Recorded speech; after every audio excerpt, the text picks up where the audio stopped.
Well, this is awkward. If you guys haven't seen the drama that's currently happening between Peter Navarro, the senior counselor for trade and manufacturing, who's currently advising Trump, IRA tariffs, US jobs, manufacturing, etc., and Elon Musk, well, let's just start with this short comment from the US press secretary, and then we'll do some digging and see what's unfolded and where to from here. Grab your popcorn, folks. These are obviously two individuals who have very different views on trade and on tariffs.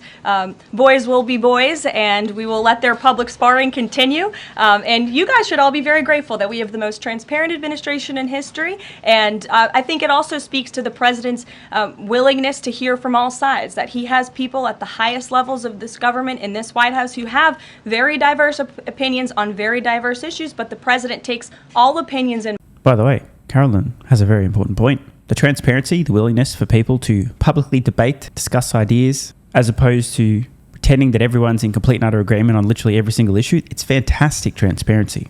So I'll save you guys some of the back and forth, but let's just pick up partway through. Elon Musk responding to a clip which we'll watch in a moment from Peter Navarro, saying, quote, "Navarro is truly a moron.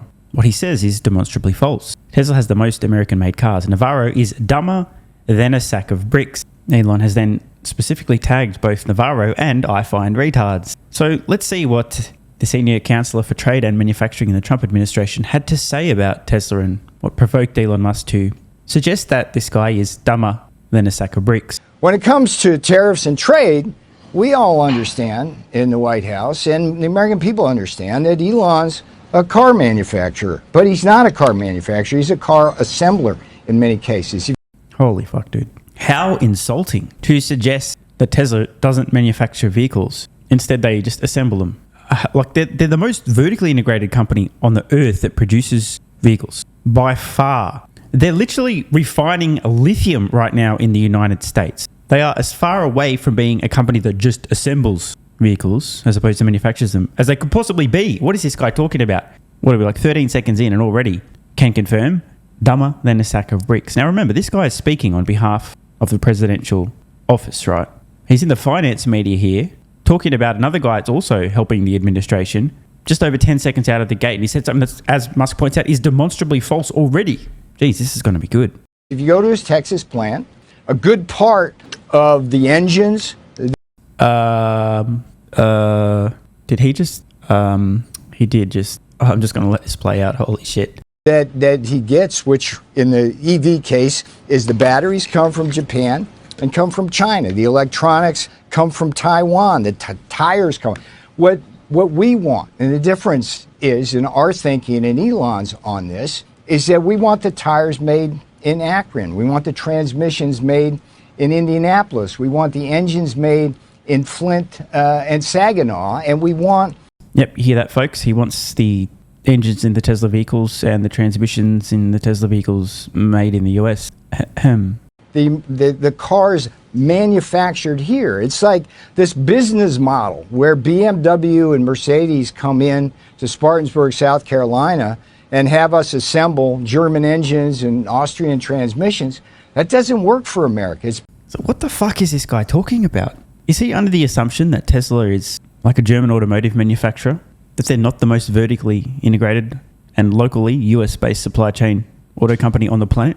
Does he think that Tesla builds vehicles in Mexico and sends them across the border, or assembles them in China and then ships them into the US? Does he not know about Austin and California? What is this guy talking about? It's bad for our economics. It's bad for our national security. We want them to come here. And with Elon, it's fine. He's a car man. He's a car person. That's what he does. And he wants the cheap foreign parts, and we understand that. But we want him home. We want him home. Peter, you expect...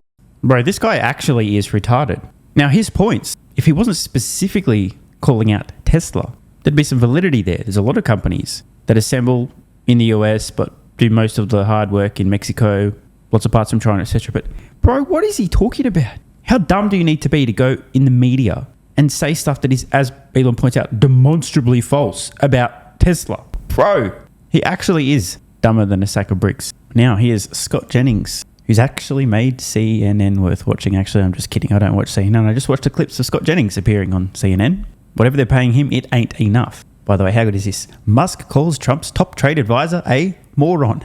No lies detected. Scott's caption with this post: Elon Musk is a patriotic American who happens to make the most American car, Tesla. Attacks on Tesla were wrong, and Elon's presence in the campaign and Trump White House have been unquestionably a net positive. By the way, quick side note, do you think that Peter Navarro is going to last the full term? Wouldn't be surprised if he gets shit-canned after this abominable, embarrassing, egregious, false statement about Tesla in the press out of absolutely nowhere. Dumber than a sack of bricks. That was so unfair to bricks. I mean... Well, Navarro, first of all, if I were going to start a business, I would call Elon. That's number one. Number two, Navarro was wrong. He was insulting Teslas, and Teslas are the most American-made car. Yeah, we can put that up, actually. And it's like one of the great American automotive manufacturing success stories. And so to go on, so obviously he insulted Elon's cars unfairly. Elon responded. I'm not such a global phenomenon Elon is. He's into so many things, whether it's cars or space or the internet. I mean, you name it, he's everywhere. And so I think attacks like this were unavoidable. But I think the net positive of having him involved, both in the campaign and the government, is undeniable. And obviously, he's leaving soon. I mean, he's long said he's going to be here on a temporary basis. I think very temporary now. Well, look, but that was always the plan. And I just think the relentless attacks on him, both from inside some people who support the president and from outside, have frankly been unfair. I think he's a patriotic American. I think he's given up his time and his treasure and his trouble to elect someone and try to make him successful. Patriotic immigrant to America. Absolutely. Right? Not to mention the massive threat to Elon Musk's personal safety that he's willingly signed up for as well. But wait, there's more. Someone say receipts. In world history, but I'm going to side on this one with Elon Musk. I mean, Elon Musk is right that tariffs or taxes, they can hurt the economy.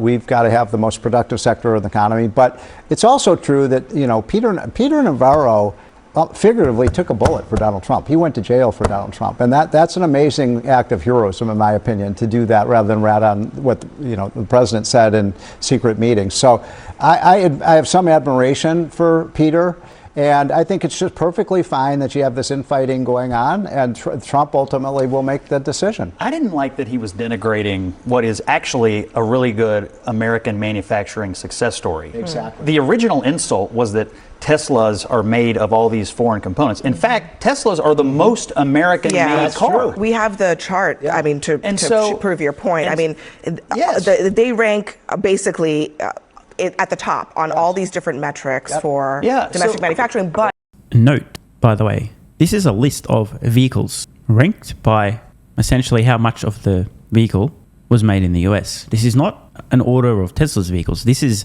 all vehicles produced and sold in the US. It just so happens that Tesla has the number 1, 2, 3, and 4 spots. Now these are bunched together. There's different variations. For example, the 3 Performance, that's ranked number 1. The Model Y Long Range and the standard Model Y, number 2. Cybertruck, number 3. Model S, number 4. Model X is technically number 5, but whatever. They grouped them together. Not only does Tesla make the safest cars on the planet, but their US manufactured vehicles are the most made in US. So the fact that Navarro was out here in the media shitting on Tesla and talking out of his ass too, just super embarrassing. How awkward. But Elon is still concerned about the tariffs. So the administration is always talking about, hey, we got to make more stuff here. Let's make things in America. Let's have American-made, cars. Well, Elon is actually doing it, and then your guy goes out, Navarro, and craps all over him and lies about the fact that he's actually making cars in America. And he's making EVs, and all the liberals. If I were starting a business, I'm calling Elon. And while we're on the subject of these tariffs, which I'm going to say again for the 10 trillionth time, are simply a negotiating tool. A lot of people just don't seem to be aware of that. Here's the latest from Orange Man Bad, discussing the initial response to these reciprocal tariffs. P.S. Spoiler alert, if a country doesn't like a tariff from the US that's reciprocating a tariff that they have on US goods, all they need to do is get rid of the tariff they have on the US goods and it goes away. Imagine that. It's a miracle. In the history of our country. And don't let some of these politicians go around saying, because I'm telling you, these countries are calling us up, kissing my ass. They are dying to make a deal. Please, sir, make a deal. I'll do anything, sir. And then I'll see some rebel Republican, some guy that wants to grandstand, say, I think that Congress should take over negotiations. Let me tell you, you don't negotiate like I negotiate. Seems like Trump's plan.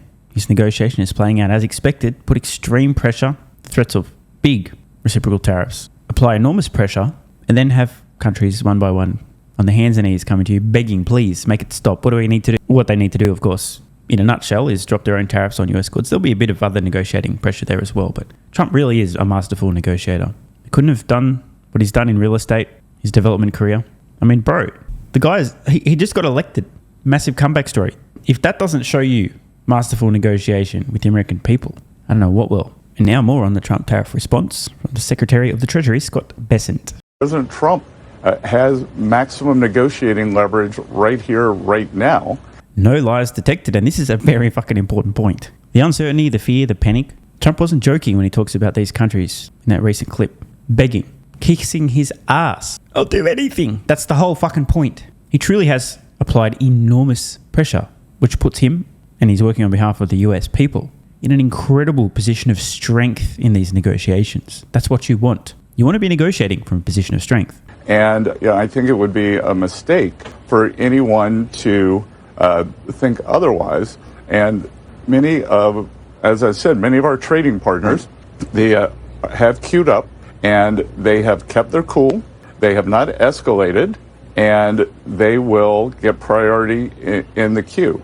I think it was a big mistake, this Chinese escalation, because they're playing with a pair of twos. Traditionally, if you look at the history of the trade negotiations, we are the deficit country. So what do we lose by the Chinese raising tariffs on us?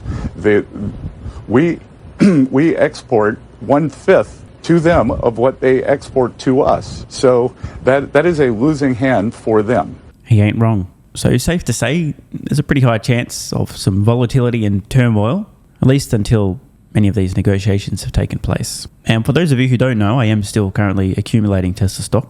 Been doing so since early 2016, and every time I look at the valuation today, my model in the future, I think, oh shit, seems like a good deal. So personally, from a selfish point of view, the more panic there is, unreasonable, irrational panic, over the short term, the cheaper Tesla stock is, the further my money's going and the happier I am. Want more content? Early access? Bunch of perks? Click the links in the pinned comment. AG1 is awesome. I've been taking it daily now for more than 3 years. It's a great way to fill in nutritional gaps. It's packed full of vitamins, minerals, and whole food source nutrients, plus has prebiotics, probiotics, and adaptogens to improve gut health, regularity, and help your body handle stress. I'm always looking for an edge to help me feel and perform my best, which is why I haven't missed a day of AG1 for more than 3 years. Just try it and see how you feel. Click the link in the pinned comment or head to drinkag1.com/SMR and get yourself a free 1-year supply of vitamin D3 plus K2 and 5 travel packs. This is what viewers of the channel had to say after trying AG1. I feel like I have a lot more energy since I started on AG1. Just got my AG1 in the mail. Legit feeling the effects after day 3. 3 months ago, I started AG1 and have been enjoying the evenness of alertness and energy that lasts the day. I just started the wife on it too. Are you convinced yet? I mean, hey, it's worth trying, right? Click the link in the pinned comment or head to drinkag1.com/SMR, or I can keep going. This viewer, after about a month on AG1, definitely a lack of fatigue in the afternoon. Pleasant side effect is that my coffee intake has imploded and is almost down to 0. One more? Yeah, why not? I honestly feel younger and will be continuing to use AG1. This stuff really is crazy good. I didn't think it would be, but this stuff is awesome. It really is what everyone is saying. One more? Don't mind if I do. I've just received my 3rd month supply. I've drank it every day. I have so much energy throughout most of the day. I'm productive, started a new business, started socializing, refurbished a boat. It's no coincidence. Thank you for your persistence, your integrity, and your insights. Now look, these are not my words. These are not my testimonials. This is what you guys and girls are saying. Maybe it's 100% placebo effect. But even if that's the case, I think it's money well spent. Click the link in the pinned comment or head to drinkag1.com/SMR and get yourself a free 1-year supply of vitamin D3 plus K2 and 5 travel packs.